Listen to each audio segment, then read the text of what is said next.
The world remembers November 19th, 1954, as the night Sammy Davis Jr. nearly died in a car crash. The newspapers wrote about the tragedy, the shattered glass, the blood. But what they didn't write about was what happened in room 247 3 weeks later. They didn't write about the door that opened by itself at 11:47 p.m. They didn't write about the man who wasn't supposed to exist. The doctors said he'd never perform again. His career was over. But Sammy didn't lose his eye that night. He found something infinitely more powerful, and the stranger who gave it to him vanished without a trace. Sometimes the worst moment of your life is just the beginning of who you're supposed to become. Highway 66, November 19th, 1954, 8:35 p.m. Mile marker 127. Sammy Davis Jr. was alone in his pink Cadillac, doing exactly 55 miles when his world exploded into 1,000 pieces of glass. One moment he was humming along to Nat King Cole on the radio. The next he was screaming in the desert sand, blood pooling beneath an overturned car, calling for his father like a terrified child. "Please," he kept telling the paramedics when they found him 22 minutes later. "I got a show tomorrow night. Please, I can't miss a show." But there wouldn't be any shows. Not for a very long time. Maybe not ever. At San Bernardino Hospital, Dr. Richard Coleman delivered the news with surgical precision. "The left eye is destroyed. We'll remove it tonight to prevent infection spreading to the brain." It was 3:17 a.m. when they wheeled Sammy out of surgery, half his face wrapped in bandages, the other half belonging to a stranger he'd never met. But the worst was yet to come. "Mr. Davis will survive," Dr. Coleman told the press outside his room. "But his performing career is finished. No one wants to watch a one-eyed entertainer." In 1954, that wasn't cruelty. That was just fact. For 18 days, Sammy lay in room 247, staring at the ceiling with his remaining eye. Visitors came and went. His father, Sam Sr., his uncle, Will Maston, other performers who'd heard about the accident. They all said the same meaningless things. "You'll be back, Sam. People love talent more than looks. This is just a setback." But Sammy could see the truth in their eyes. The pity. The relief that it hadn't happened to them. He could hear the whispers in the hallway. "Poor bastard. Career's over. What's a one-eyed Negro gonna do now?" A single moment can erase 30 years of climbing. One piece of glass, smaller than a silver dollar, and everything he'd fought for was gone. He wasn't Sammy Davis Jr. anymore. He was just a broken man in a hospital bed, waiting for the world to forget he existed. That's when the strange thing started happening in room 247. It began on his 19th night. Sammy was half asleep when he heard it, the soft click of the door opening. He assumed it was a nurse checking his vital signs for the midnight rounds. But no one came in. The door simply stood ajar, allowing a sliver of hallway light to cut across the darkness of his room. "Hello?" Sammy called out. His voice echoed back, unanswered. He pressed the call button. When the night nurse arrived, she was confused. "The door was closed when I passed by 5 minutes ago, Mr. Davis. Are you sure someone opened it?" But Sammy had heard it clearly. The click, the slow creak of hinges. The next night, it happened again. 11:47 p.m. Exactly. The door opened by itself. This time, Sammy saw a shadow move across the hallway light, the silhouette of a person walking past his room. "Wait!" he called out. But whoever it was didn't stop. Security found no record of anyone being in that wing of the hospital after 10 p.m. The hallway cameras showed nothing unusual, just an empty corridor and a door that somehow kept opening on its own. But Sammy knew someone was there. Someone was coming for him. On the 21st night, the waiting ended. 11:47 p.m. The door opened. This time, a man walked in, middle-aged, well-dressed, with kind eyes that seemed to hold secrets Sammy couldn't understand. He moved like he belonged there, like he'd done this before. "Mr. Davis," the stranger said, his voice gentle but commanding. "I'm sorry about what happened to you." Sammy's heart raced. "How did you get in here? Who are you?" "Someone who understands what it means to lose everything and find something better," the stranger replied, sitting in the chair beside Sammy's bed. "Tell me, have you ever felt like you didn't know who you really were?" The question pierced through Sammy's defenses. His entire life, he'd felt like he was performing even when he wasn't on stage. black in a white world, poor in a rich industry, always playing a role, never just being himself. Every day, Sammy whispered. The stranger nodded knowingly.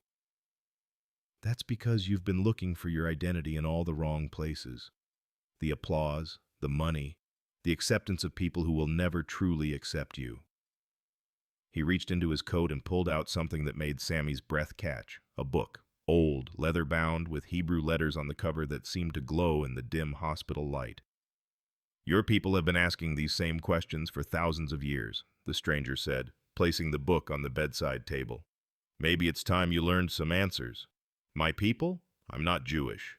The stranger's smile was gentle but knowing. Aren't you? You've spent your whole life being an outsider, being persecuted for who you are, working twice as hard for half the recognition. You've been living like one of the chosen people your entire life. You just didn't know that's what it was called. Before Sammy could respond, the stranger stood. Read the book. When you're ready to understand your true purpose, you'll know what to do. He walked toward the door, then paused. Oh, and Mr. Davis, the doctor was wrong. Your career isn't over. Losing your eye isn't going to make you less of a performer. It's going to make you more human. Wait, Sammy called out. Who are you? How did you know to find me? But the man was already gone.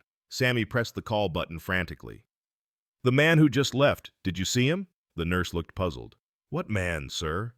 Nobody's been in your room since dinner. But he was just here. We were talking. The nurse's expression was gentle but concerned. Mr. Davis, you're the only person who's been in this room tonight. Sammy stared at the book on his table. Real, solid, undeniable proof that he hadn't imagined what just happened. He picked it up with trembling hands. The Hebrew characters seemed to dance in the dim light, somehow familiar despite being completely foreign. He opened to a random page and found English text facing the Hebrew. The Lord is close to the brokenhearted and saves those who are crushed in spirit. Something inside Sammy's chest cracked open. Not broken, opened. Like a door he'd kept locked his entire life suddenly swinging wide. He read all night. Page after page of stories about suffering transformed into purpose, about outsiders becoming chosen, about the greatest leaders in history being marked by tragedy before they found their calling. By dawn, something fundamental had shifted. The accident hadn't ruined his life. It had revealed his life. But the questions multiplied faster than answers. Who was that man? How had he known exactly what Sammy needed to hear? And why had no one else seen him? 3 days later, Sammy made a decision that shocked everyone who knew him. He called for a rabbi. Rabbi Meyer Nussbaum arrived expecting to comfort a grieving entertainer. Instead, he found a man who wanted to convert to Judaism. This is a very serious decision, Mr. Davis. Converting isn't something you do lightly, especially during trauma. Rabbi, I've been thinking about this my whole life. I just didn't know what to call it. Sammy struggled to sit up in bed. I've spent 29 years feeling like I didn't belong anywhere. Being told I wasn't good enough, wasn't the right color, wasn't the right class. But reading this book, I realize that's the Jewish experience, isn't it? Being outsiders, being chosen for something bigger than acceptance. The rabbi studied Sammy's bandaged face. The conversion process takes months of study, Mr. Davis. I've got time, Sammy said, touching his eye socket.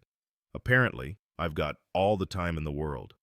But even as he spoke those words, another question gnawed at him. How had that stranger known he would be ready for this? How had he known exactly which book to bring?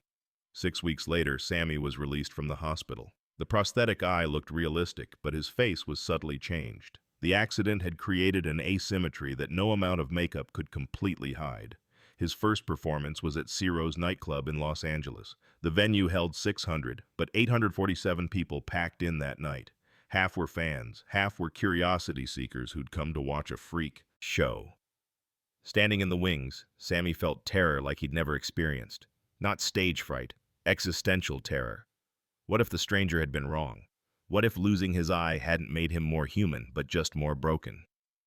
You ready for this, son? Sam Sr. asked. Been ready my whole life, Pop. Just didn't know what I was getting ready for. But that wasn't entirely true. Standing there, about to face an audience for the first time since the accident, Sammy realized he wasn't sure of anything anymore. Who was he without his perfect face? Who was he if he couldn't be the Sammy Davis Jr. everyone expected? When he walked onto that stage, the room went silent. Not anticipatory silence, uncomfortable silence. The silence of people staring at something they didn't understand. He stood at the microphone for 7 seconds that felt like 7 hours. Then he smiled. Not his old showbiz smile, but something newer, more honest. Good evening, ladies and gentlemen. I know what you're all thinking. You came here tonight expecting to see Sammy Davis Jr., but instead you got Sammy Davis Jr. and a half. A few nervous chuckles rippled through the audience. But here's the thing about losing half your vision, Sammy continued. You start seeing things a whole lot clearer. Then he launched into Birth of the Blues. And something magical happened. Within minutes, every person in that room forgot about his appearance. The missing eye hadn't diminished his talent. It had somehow concentrated it, purified it. The accident had stripped away his vanity and replaced it with authenticity. He wasn't trying to be perfect anymore. He was trying to be real, and real was infinitely more powerful than perfect. But the performance raised new questions. How had he known he could still command a stage? How had he found the courage to be vulnerable instead of defensive?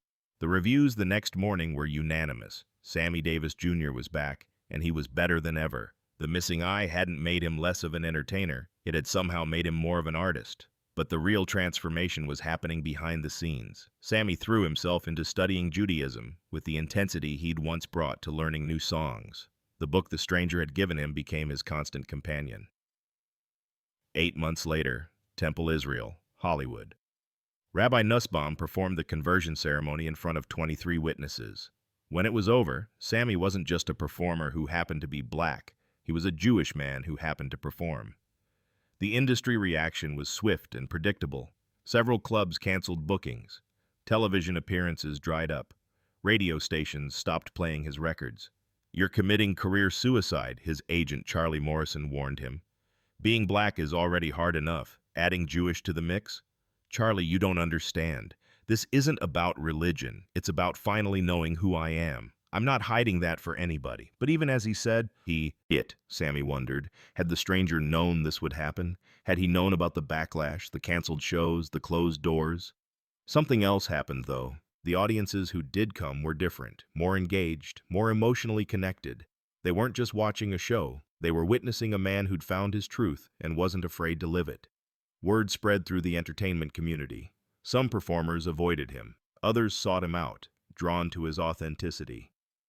Frank Sinatra was curious. He showed up at Sammy's dressing room after a show at the Copa. "I heard you found religion," Frank said. "I found myself. Religion was just the map. You know this is going to make things harder, right? Maybe. But hiding who I am was killing me slowly. At least this way I'm dying on my own terms." Frank studied Sammy's face. "You look different. Happier."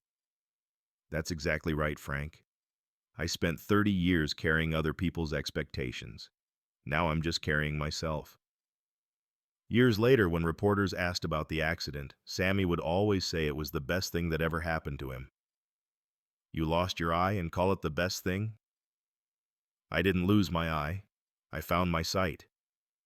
But one question he never answered, no matter how many times he was asked. Who was the man who visited him in the hospital? "Some things are meant to remain mysterious," he'd say with that familiar smile. "Some questions are more powerful than their answers." The stranger never returned to explain himself. The hospital had no record of his visit. Security cameras showed nothing.